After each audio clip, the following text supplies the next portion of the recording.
नमस्कार दोस्तों, इस वीडियो में बात करेंगे अपने राजस्थान के भौतिक प्रदेशों के बारे में। दोस्तों, यह जो क्लासेस जब अपने शुरू की है, ये रीट के विद्यार्थियों के लिए स्पेशली शुरू की है। अपने इसमें सिर्फ केवल जो जियोग्राफी वाला पार्ट है, एक बार वो कंप्लीट करेंगे और कोशिश करेंगे कि अगर राजस्थान हिस्ट्री भी आपकी कंप्लीट हो पाई, तो उसे भी अपने साथ में लेकर चले।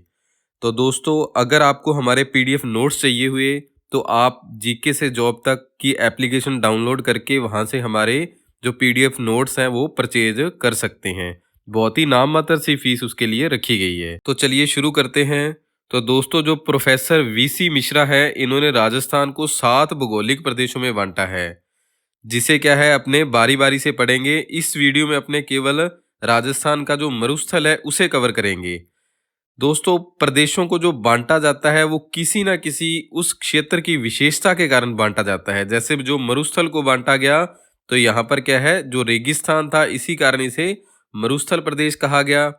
पर्वतीय प्रदेश में अरावली पर्वत था इसीलिए।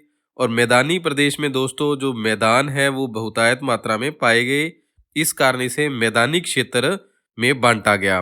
पठारी क्षेत्र में पठार और जो गग्गर का मैदान है दोस्तों, वहां पर गग्गर नदी के द्वारा जो मैदान हनुमानगढ़ और गंगानगर जिले में बनाया गया, इसे इस कारण बांटा गया। चलिए दोस्तों, आगे शुरू करते हैं अपने पीडीएफ नोट्स। दोस्तों, बहुत ही शानदार तरीके से बनाए गए हैं, जो आपको तैयारी में और बहुत ज़्यादा हेल्प करने वाले हैं। तो आप इसे जरूर परचेज कीजिएगा।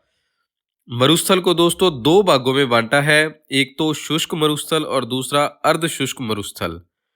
दोस्तों, जो टेंथिस सागर है उसका अवशेष राजस्थान का यह भी मरुस्थल है माना जाता है। दोस्तों, जो थार का मरुस्थल है यह 2 देशों में फैला हुआ है, पाकिस्तान और भारत में, जिसमें से 85% यह भारत में है और 15% पाकिस्तान में है।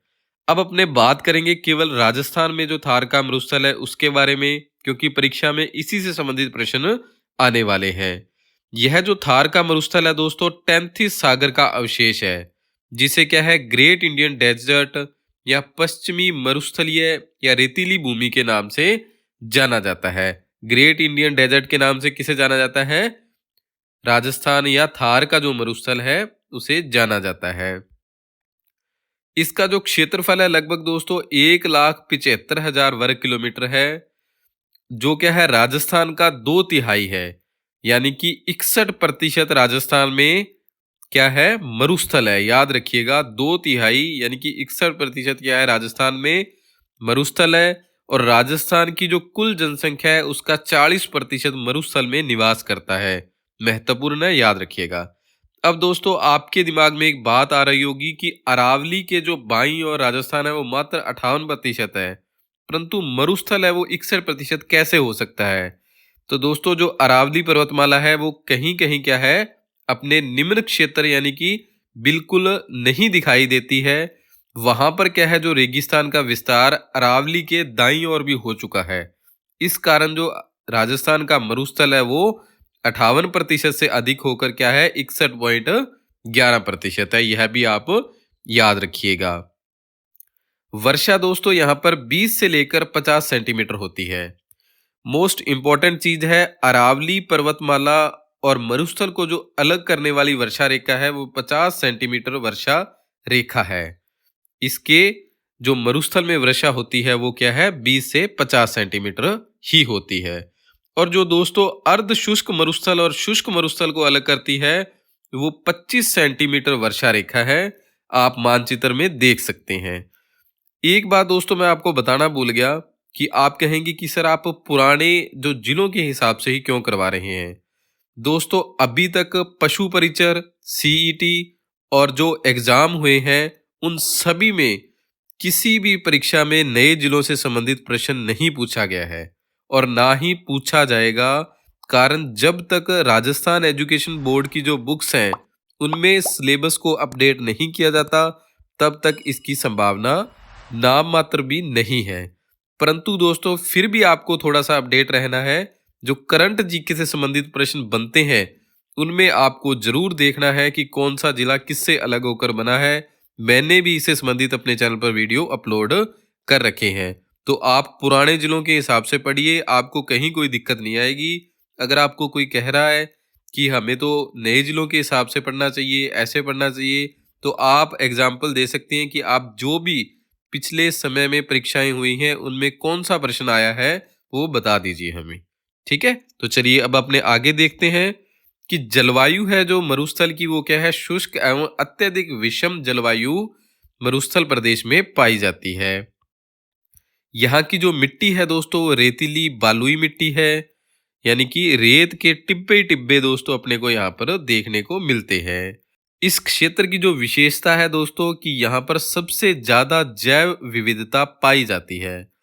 दूसरी विशेषता है कि विश्व की सबसे ज्यादा जो आबादी है वो अपने इसी मरुस्थल में निवास करती है। सबसे ज्यादा जो जनसंख्या घनत्व है वो भी क्या है, अपने मरुस्थल का ही है।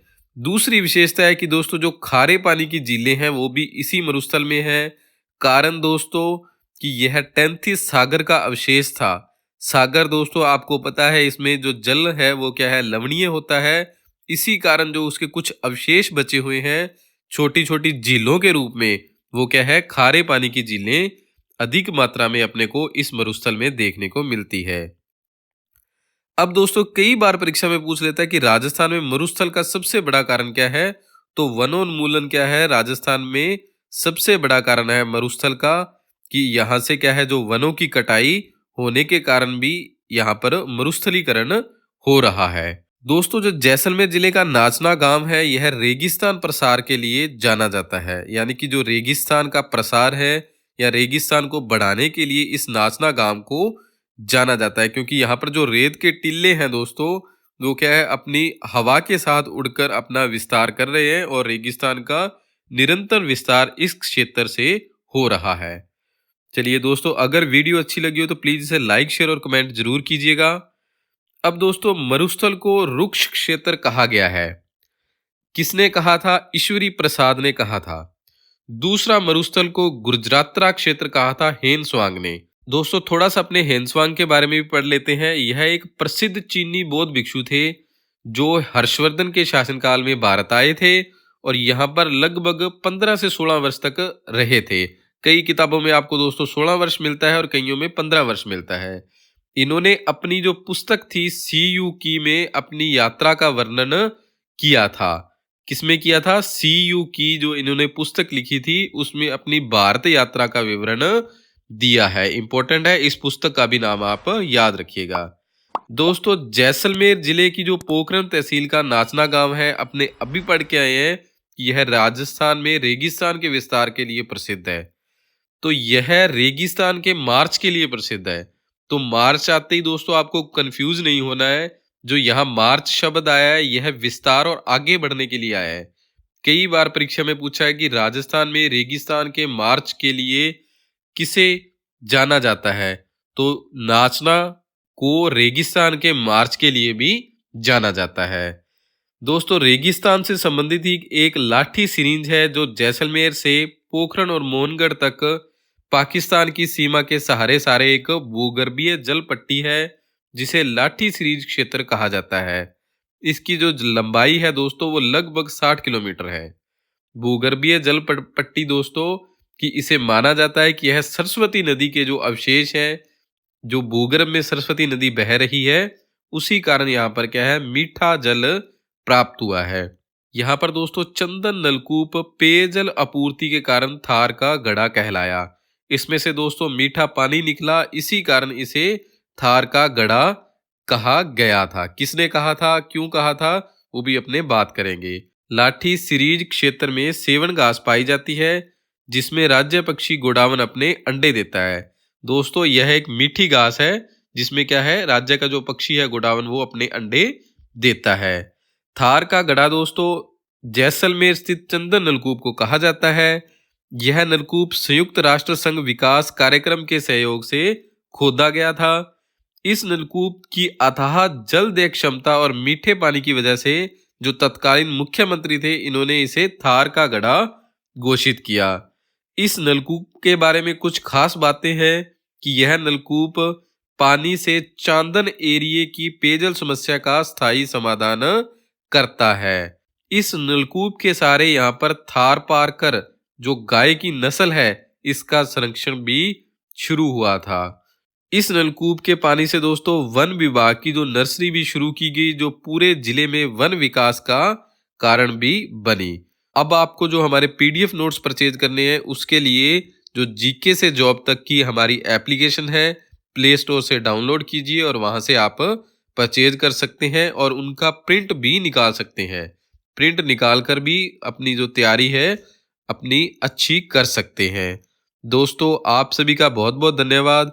जय हिंद, जय भारत।